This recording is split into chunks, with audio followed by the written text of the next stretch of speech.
आज हामी नेपालको सेयर मार्केटलाई प्रभावित गर्ने 4वटा मुख्य कारणहरूको बारेमा कुरा गर्नेछौँ। सबैभन्दा पहिलो कारण हो पोलिटिकल चेन्जेस अर्थात् राजनीतिक परिवर्तन। नेपाल जस्तो देशमा राजनीतिक स्थितिले सेयर मार्केटमा ठूलो भूमिका खेल्छ।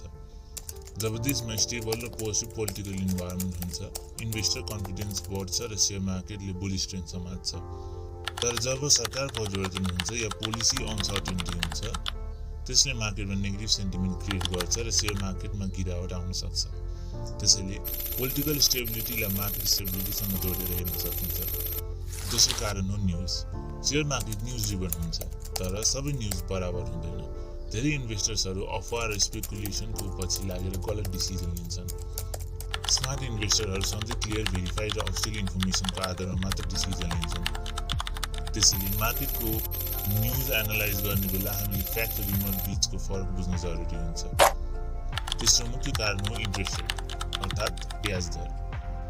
सामान्य रूपमा हेर्दा जब इन्ट्रेस्ट रेट बढ्छ, सेयर मार्केट घट्ने टेन्डेन्सी देखिन्छ, किनभने त्यो बेला ब्याङ्कको एफडी र अन्य सेभिङ इन्स्ट्रुमेन्टहरू अट्र्याक्टिभ हुन्छ र पैसा सेयर मार्केटबाट ब्याङ्कतिर जान्छ।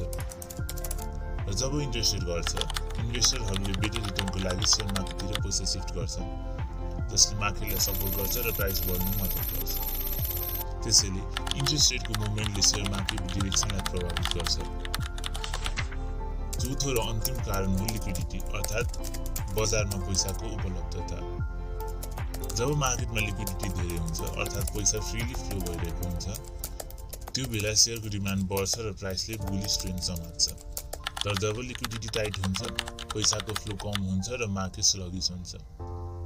सेयर मार्केटको लागि लिक्विडिटी फ्युल जस्तै हो, जसको बिना मार्केटको ग्रोथ सम्भव हुँदैन।